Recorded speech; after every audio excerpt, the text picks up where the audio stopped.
Good evening, welcome back my dear student.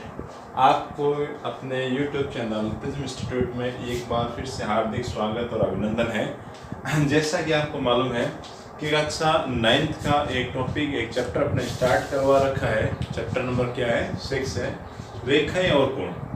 रेखाएं और कोण के अभी तक 3 वीडियो मैंने आपको उपलब्ध करवाए हैं, जिसके अंदर 6.1 अपना जो प्रश्नावली है चैप्टर वो कंप्लीट हो गया और 6.2 के 3 क्वेश्चन अपने हो चुके हैं। आज वहीं से आगे नेक्स्ट स्टार्ट करते हैं, लेते हैं अपने प्रश्नावली जो 6.2 है। प्रश्नावली 6.2 है, उसकी प्रश्न संख्या 4 को लिया जाए। देखो, प्रश्न संख्या जो 4 है उसमें क्या क्वेश्चन सारा क्या मैटर दे रखा है। उसमें 2 किरणें अपने को दे रखी है, पी क्यू। ये कह रहा है कि अपने पास एक तो है रेखा पी क्यू, फिर यहां से इस प्रकार की एक आकृति दे रखी है। एक रेखा है वो आपकी क्या है? S T. एक रेखा क्या है? ये एस टी, ये पी, ये क्यू, आर, एस और टी। अब ये इसमें एक 2 एंगल दे रखे हैं। एक तो एंगल दे रखा है आपका कोण 110 डिग्री एंगल कौन है? एंगल है पी क्यू आर। एक एंगल आपको दे रखा है पी क्यू आर, ये दे रखा है 110 डिग्री। तो एंगल पी क्यू आर कौन सा हो गया आपका? ये वाला।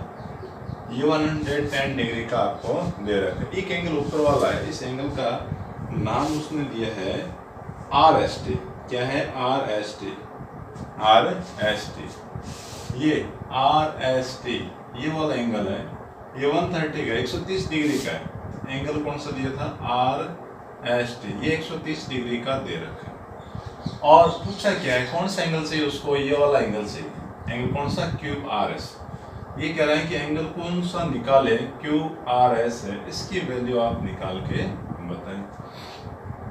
और साथ में ये भी दे रखा है कि पी क्यू है जो एस टी के पैरेलल है। जो लाइन पी क्यू है वो क्या है? समांतर है। किसके? एस टी के समांतर। ये जानकारी अपने को दे रखी। तो ये जानकारी दे रखी है, तो ये एंगल आएगा कैसे? इसका कोई ना कोई आधार होना चाहिए। तो आधार बनाने के लिए अपने एक काम करते हैं। क्या काम करते हैं कि बिंदु आर से एस टी के पैरेलल एक लाइन मैं यहाँ से ड्रॉ कर देता हूँ। इस लाइन को मैं लिख देता हूँ क्या? R U. क्या ये? R you.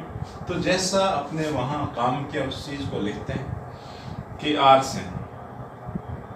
से रेखा एस टी के समांतर, रेखा एस टी के समांतर रेखा आर यू खींचे। आपने क्या किया? जो रेखा आर यू है वो बनाई है। किसकी? एस टी के पैरेलल आपने बना ली। अब पैरेलल बनाने से एक बेनिफिट हो गया, एक फायदा ये हो गया। क्या हुआ कि एस टी के पैरेलल कौन हो गया? आर यू आपका आ गया। 2 समांतर रेखा है ना, 2 समांतर रेखा है। देखो, आधार तो बनेगा, कम से कम अपना क्या आधार बना। आधार यदि कोई होगा तो एंगल वहां से मेजरमेंट करके निकाल लिया जाएगा। अब देखो, ये एंगल है, ये आराम से आ जाएगा। कैसे? कि 2 समांतर रेखाएं चल रही है और ये दोनों क्या है? अंतः कोण है। तो मैंने आपको ये भी समझाया था कि यदि 2 समांतर रेखाएं दे रखी, इसको कोई तिर्यक रेखा काटती है तो एक साइड के बनने वाले अंतः कोणों को यदि क्या कर दिया जाए? जोड़ दिया जाए, तो वो योगफल किसके बराबर आता है?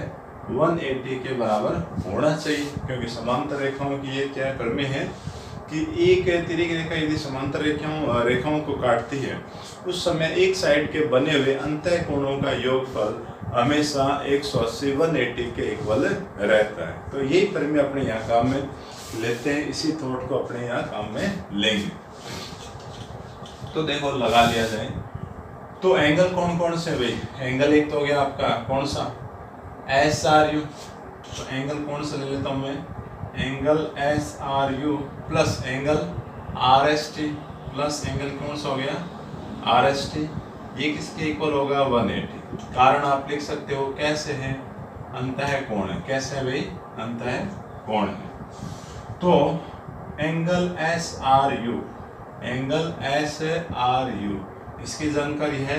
एस आर यू को तो मैंने लिखा ये वाला कोण मेरे को यही दे रखा है, मतलब 130 डिग्री दे रखा है।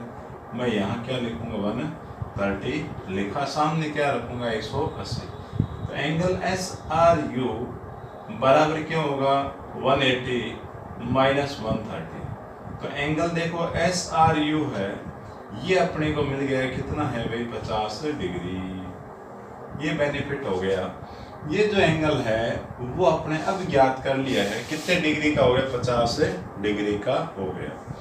अब देखो, अब एक कॉन्सेप्ट आपको और लगाना, वो क्या लगाना है, प्रश्न वाले ने क्या दिया है कि रेखा जो PQ है वो ST के क्या है समांतर है।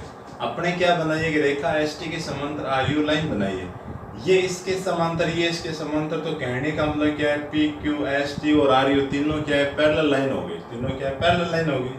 अब अपने एक काम करते हैं, PQ और RU को ले लेते हैं। किसको? PQ और RU को ले। ये दो समांतर रेखा है, इसको यदि एक तिर्यक रेखा काट रही, कौन से वाली तिर्यक रेखा, कौन सी है इस बार QR तिर्यक रेखा काटेगी। तो ये वाला देखो ये Z आ रहा है, ये क्या Z शेप आ रही है, तो इधर का कोण 110 है। तो यहाँ से लेके यहाँ तक का पूरा एंगल क्या आएगा, यहाँ से यहाँ तक का, यहाँ से यहाँ तक का, यहाँ से यहाँ तक का कोण क्या आएगा 110 डिग्री अपने को मिलेगा। तो वही कंसेप्ट आप यहाँ काम में ले सकते हो। तो देखो लगा दिया जाए कैसे, आप ये लिखो कि चूंकि PQ पैरेलल क्या है ST और ST ये जो पैरेलल कोण से RU के इक्वल है, तो इन दोनों से रिजल्ट क्या आया कि PQ है जो पैरेलल आ गई, समांतर आ गई किसके, RU की। PQ RU के समांतर होगी और QR और क्या है QR कॉमा करके तिर्यक रेखा है। ये क्या है तिर्यक रेखा। तो कौन से एकांतर कोण हो जाएंगे वो PQR, यहाँ क्या लिखो एंगल PQR, ये बराबर होगा किसके QRU के। एंगल QRU के क्या होगा इक्वल आ जाएगा। क्यों इक्वल आया, कारण लिख देते हैं, क्या है एकांतर कोण है। क्या हुआ एकांतर कोण होने की वजह से बराबर है। तो ये 110 है तो इसका मान आ जाएगा। तो अपने को किसका QRU का मान प्राप्त हो गया, क्या है 110 डिग्री। क्या मिला 110 डिग्री आ गया।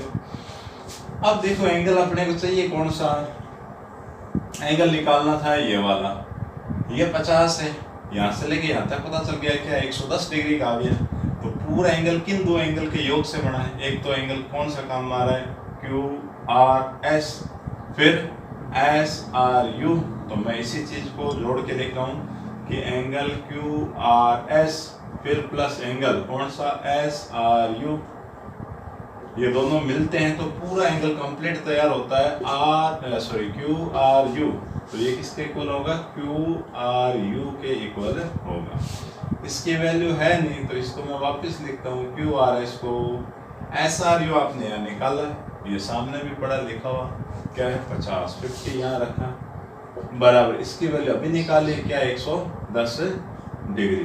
तो एंगल देखो QRS क्या हो जाएगा 110 माइनस 50। तो एंगल QRS कितना आ जाएगा 60 डिग्री आ जाएगा। ये अपना आंसर आ गया। तो देखो बिल्कुल आसान है। एक चित्र आपको दे रखा था, अपने पहला काम क्या करवाया, पहला काम ये करवाया कि ST है इसकी समांतर एक रेखा RU बनाई। RU इसलिए बनाई कि ये दो रेखाएं समांतर हो गई, इनको एक तिर्यक रेखा SR काटती है। उस कंडीशन में अंतः कोणों का योगफल क्या होगा 180 के बराबर आएगा। तो यहाँ से ये वाला कोण ज्ञात है 130 है, तो ये वाला एंगल अभी घटा के क्या निकाला था 50। ये एंगल 50 आ गया। अब ये रेखा इस रेखा के समांतर है, ये वाले इसके समांतर है, कहने का मतलब तीनों समांतर होगी। तो ये PQ है जो RU के समांतर हो जाएगी। इन दोनों रेखाओं को इस बार तिर्यक रेखा कौन सी ले ले, ये वाली कौन सी QR, ये काटती है। ये काटते उस समय देखो आप ये Z क्या करती आ रही है, तो ये वाला कोण ये पूरा एंगल क्या होगा एकांतर कोण होने की वजह से क्या होगी बराबर। तो QRU मतलब बड़े वाले एंगल की वैल्यू आ गई 110 डिग्री। अब बड़े वाला एंगल बना किन दो कोणों से, अपने को ये चाहिए, ये निकाल दे, पूरे का मान पता है, इसका मान पता है, तो ये घटा के निकल जाएगा। तो ये कोण काम मिल गया QRS फिर प्लस SRU, ये होगा इस कंप्लीट QRU के इक्वल होगा। इन दो की वैल्यू दे रखी है, मतलब निकाली थी, इन दोनों की रखी है।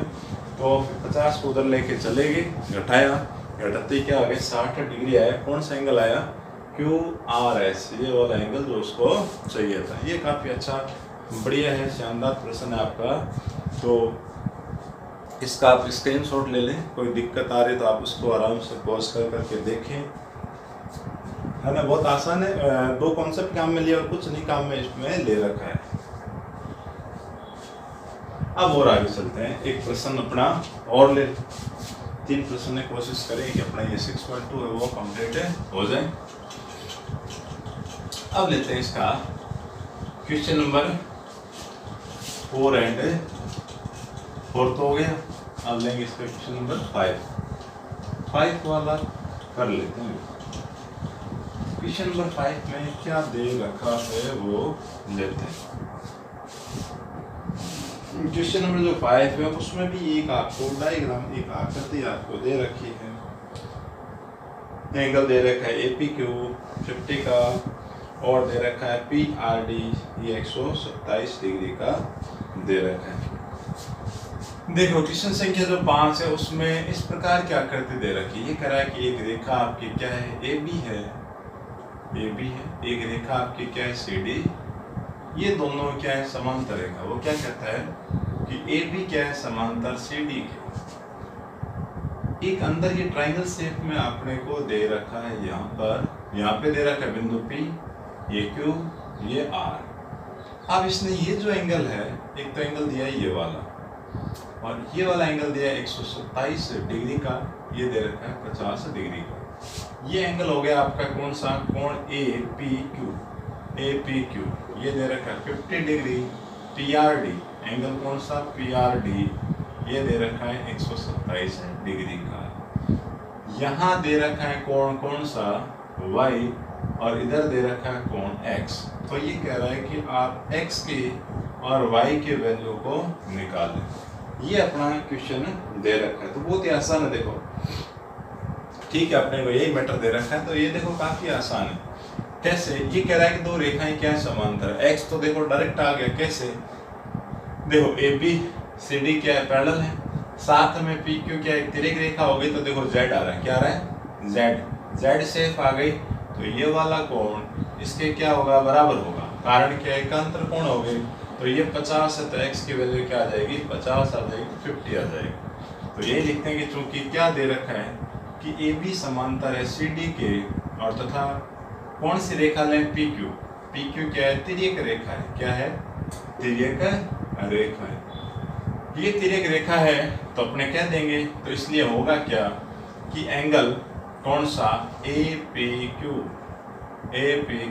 बराबर होगा किसके, एंगल PQR के बराबर होगा। कारण लिख देता हूं मैं, क्या कारण है भाई, एकांतर कोण है। क्या कारण है, एकांतर कोण है। इसका मान दे रखा है 50, इसका मान भी आपको दे रखा है X है, तो X का मान क्या आ गया 50, सीधा करके लिख दो कि X की वैल्यू क्या आ गई भाई 50 डिग्री आ गई। आधा प्रश्न हो गया, आधा हो गया। अब निकाल सकते हैं y भी देखो क्लियर है आपके सामने, सीधा स्पष्ट है, थोड़ा सा दिमाग लगाने की आवश्यकता है। वही कंसेप्ट की रेखा AB और CD आपस में क्या है, समांतर है। दो रेखाएं आपस में समांतर है। इस बार तिर्यक रेखा कौन सी ले लेंगे, PR लेंगे। तो देखो ये भी Z आ रहा है, ये भी क्या देखो Z आ रहा है ना, ये यूं। तो ये जो कंप्लीट एंगल है यहाँ से लेके इस तिर्यक रेखा तक का, और इधर से लेके 127 दे रखा है, ये दोनों आपस में क्या रहेंगे, बराबर रहेंगे। तो अपने 50 प्लस y बराबर क्या होगा, 127। वहाँ से y आ जाएगा, तो y की वैल्यू निकाल लेते हैं। तो मैं इसको मैं यहाँ लिख देता हूँ थोड़ा खुला कि चूंकि वापिस वही कि AB पैरेलल है CD के, तथा इस बार क्या लेते हैं PR, ये इधर वाली ये तिर्यक रेखा है। PR क्या है, तिर्यक रेखा है, ये आपकी क्या है, तिर्यक रेखा है। ये तिर्यक रेखा है, तो उस कंडीशन में क्या लिया जाए, ये लेते हैं। ठीक है, इस एंगल को मैं दो टुकड़ों में लिख देता हूँ, पहले ये फिर ये वाला, निश्चिता लिख दो, चलो छोड़ो। तो 50 प्लस y जुड़ के इसके बराबर हो गए किसके, 127 के बराबर। तो y का मान क्या आएगा, 127 माइनस 50। तो y बराबर देखो घटाओ, क्या आएगा 7, यहाँ घटाया फिर 7, क्या आ गया 77 डिग्री आ गई। तो y की वैल्यू क्या है 77, और x है जो अपना क्या आ गया 50 डिग्री आ गई। तो बहुत ही आसान प्रश्न है, सिर्फ एकांतर कोण है, वही कॉन्सेप्ट आपको दो जगह लगाना है। पहले लगाएंगे तो पहला जेड यहाँ से आ रहा तो एक्स तो आ गया डायरेक्ट। दूसरा आपका जेड बन रहा है थोड़ा सा लंबा, तो 50 प्लस वाई बराबर क्या होगा 127। यहाँ से वाई की वैल्यू आपको मिलेगी क्या 77। तो ये वाले मान अपने पास आ गए। आसान प्रश्न है, ज़्यादा दिक्कत वाली बात है नहीं, तो इसका भी आप स्क्रीनशॉट ले लें, फिर और आगे चलते हैं। एक इसका लास्ट क्वेश्चन रह गया 6.2 का, प्रश्न नंबर कौन सा, ये है अपना 6। तो इसमें दो दर्पण दे रखे हैं, एक दर्पण PQ है, दूसरा RS है। एक आपतित किरण दे के AB इससे परावर्तित होके BC PQ से बिंदु B पर टकराती है, परावर्तित किरण BC पर चलकर दर्पण RS से C पर टकराती है और पुनः CD के अंदर परावर्तित हो जाती है। तो अब लेते हैं आगे जो छठा प्रश्न दे रहा था, वो हालांकि इतना ज़्यादा इम्पोर्टेंट नहीं है, ठीक ठाक है, कोई ज़्यादा खास नहीं, फिर भी कर लेते हैं, क्या पता एग्ज़ाम वगैरह में आ जाए। तो ये करते हैं प्रश्न नंबर 6। छठे प्रश्न देखो, डायग्राम मैं आपको बना देता हूँ। क्या कह रहा है कि एक दर्पण आपको क्या दे रखा है PQ, एक दर्पण अपने को क्या दे रखा है RS। दर्पण है तो एक साइड इसकी क्या है पॉलिश है, इधर वाला हिस्सा इसका पॉलिश है, इधर वाला हिस्सा इसका क्या है पॉलिश है कर रखा है। ये कह रहा है कि एक किरण बिंदु A से चलती है और इसको कहाँ मिलती है, बिंदु B पर मिलती है। कहाँ मिलती है, बिंदु B पर मिलती है, और B A से चलती है, मतलब AB किरण होगी, फिर ये यहाँ से परावर्तित होकर बिंदु B से ऐसे चलती है। ये इसको कहाँ मिलती है, C पर मिलती है। परावर्तित किरण कौन सी होगी, BC। A से चली AB, आपतित किरण, परावर्तित किरण कौन सी होगी, BC। और बिंदु C से परावर्तित होके ये कहाँ चली जाती है, ये इसका पथ हो जाता है CD। ये परावर्तित किरणें हैं, क्या है, ये आपतित किरण यहाँ टकराई, फिर परावर्तन हुआ, बिंदु C पर टकराई, फिर से क्या परावर्तन हुआ, परावर्तित किरण क्या मिली, CD मिली। तो ये कहना चाह रहा है कि आप ये सिद्ध करवा दें। आप क्या सिद्ध करवा दें, तो ये मैटर तो समझ आ गया, पूरा भाषा के अंदर लिखा हुआ है। तो अपने को ये सिद्ध करना है कि AB ये AB लाइन है वो CD के पैरेलल है। तो ये कह रहा है कि सिद्ध करो, क्या सिद्ध करो कि AB पैरेलल क्या है, CD है। AB पैरेलल क्या है, CD। तो देखो इतना सा कॉन्सेप्ट ध्यान में रखें कि ये रेखा इसकी समांतर होगी, तो ये BC एक तिर्यक रेखा बन गई है। BC तिर्यक रेखा बनी, तो देखो ये Z तो आपके सामने लिखा हुआ है। तो यदि ये वाला एंगल इस एंगल के मैं इक्वल करवा दूं, कैसे करवा के, उस कंडीशन में कह देंगे कि रेखा AB और CD आपस में क्या है, समांतर है, आपकी पैरेलल है। ठीक है, तो देखो करें। अब देखो मैं यहाँ बना देता हूँ एक अभिलंब, और एक अभिलंब मैं आपका यहाँ से बना देता हूँ। ठीक है, अभिलंब अपने उसके लिए जरूरी है, किसके लिए, इसको नाम दे देते हैं कोई L BL, और इसको नाम क्या लिख देता हूँ मैं, ये MCM। तो चूंकि आप ये लिख सकते हैं कि AB क्या है, आपतित किरण, आपतित किरण है। AB आपकी क्या है, आपतित किरण है। BC क्या है, परावर्तित किरण, परावर्तित क्या है, किरण है।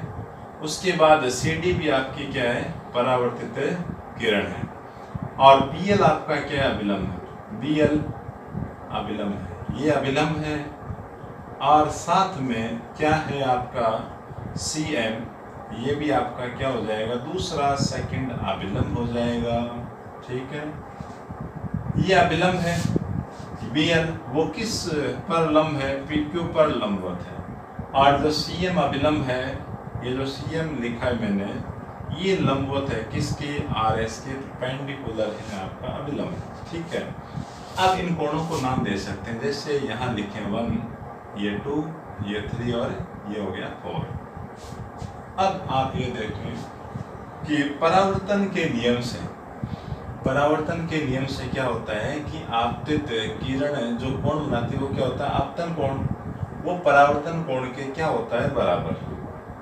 क्योंकि इतनी भाषा लिख दी, इससे पता चल रहा है साफ साफ, कोण E के बराबर क्या होगा, कोण क्या होता है, आपतन तथा परावर्तन कोण। आपतन व परावर्तन कोण क्या होते हैं? समान।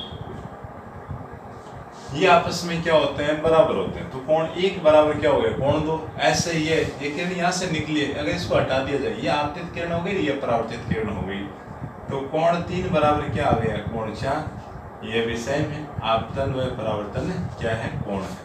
आपतन व परावर्तन क्या है? आपके कोण आ जाएंगे। तो ये वाले यदि आपके पास कोण आ गए, अब इस मैटर को आगे कैसे बढ़ाया जाए, किस प्रकार से इस मैटर को चलाएं, इस मैटर को आप कैसे चलाना चाहते हो, कैसे ये चलेगा, बताओ ही कैसे ये चलाया जाए। ये दो एंगल है वो आपस में बराबर हो जाएंगे। कैसे? कि ये अभिलंब है, ये अभिलंब है, तो इसका मतलब BL और CM है वो आपस में क्या है? पैरेलल आ गए। क्योंकि BL समांतर है किसके? CM के। समांतर हो गए। तिर्यक रेखा कौन सी ले ली जाए? BC, तथा BC क्या है? तिर्यक रेखा है। क्या है? तिर्यक रेखा। ये तिर्यक रेखा है। तो उस कंडीशन में देखो ये Z आ रहा है, बिल्कुल ये क्या है? Z आ रहा है। तो कोण 2 बराबर क्या हो जाएगा? कोण 3। कोण 2 बराबर क्या हो गया? कोण 3 हो गया। कोण 2 और कोण 3 आपस में क्या हो गए? बराबर हो गए। अब आगे जो कोण आपने क्या बराबर करवाए हैं? 2 और 3 को आपस में बराबर करवाए हैं, तो वो बताओ उसको कैसे करवाएं, आगे क्या करें? क्या ऐसा संभव है? क्या ऐसा संभव है? क्या अपने कर सकते हैं क्या? उस चीज को, अपने मैटर को लिख सकते हैं क्या? तो अपने एक काम कर सकते हैं। ये जो एंगल है ना, एक तो क्या रहा है? ABC, दूसरा रहा है BCD। तो पहले ABC को निकाल के देखें। जो एंगल ABC है, एंगल ABC वो किससे बनता है? कोण 1 प्लस कोण 2 से बनता है। कोण 1 और 2 तो आप क्या कह रहे हो? आपस में क्या है? बराबर है। तो कोण 1 की जगह मैं क्या लिख सकता हूँ? कोण 2 प्लस कोण 2। तो एंगल ABC मेरे पास क्या आया? ट्वाइस आ गया कोण 2। आ गया ना? इसी प्रकार मैं क्या लूँ? एंगल ले लेता हूँ BCD। BCD मेरा किससे बना हुआ है? 3 प्लस 4 से। अब देखो 3 और 4 तो आपस में कैसे बराबर हैं, तो 4 की जगह मैं क्या लिख सकता हूँ? एंगल 3। तो मैं यहाँ क्या लिखूँ? कोण 3 और कोण 3, ये भी डबल होके क्या आ गया? कोण 3 आ गया। एंगल क्या आया? BCD। एंगल क्या आया?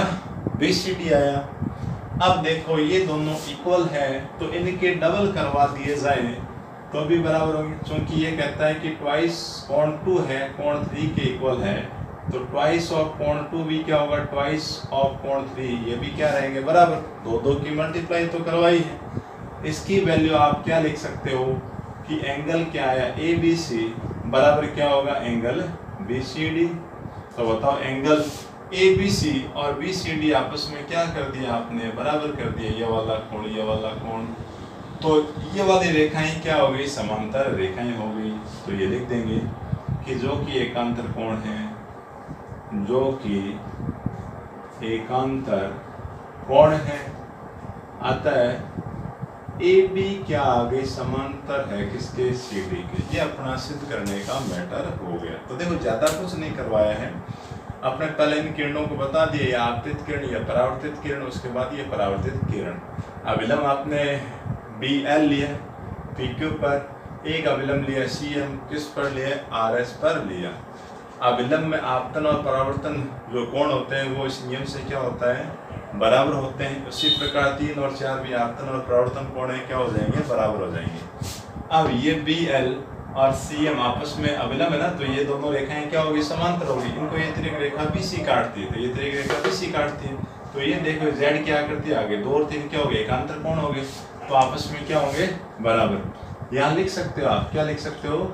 एकांतर कोण है, ये बराबर हो गए।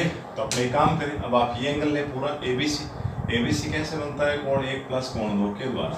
कोण 1 किसके बराबर है? कोण 2 के बराबर है। तो कोण 1 को आप क्या लिख सकते हैं? कोण 2, 2 और 2 क्या हो गए? 2 कोण 2।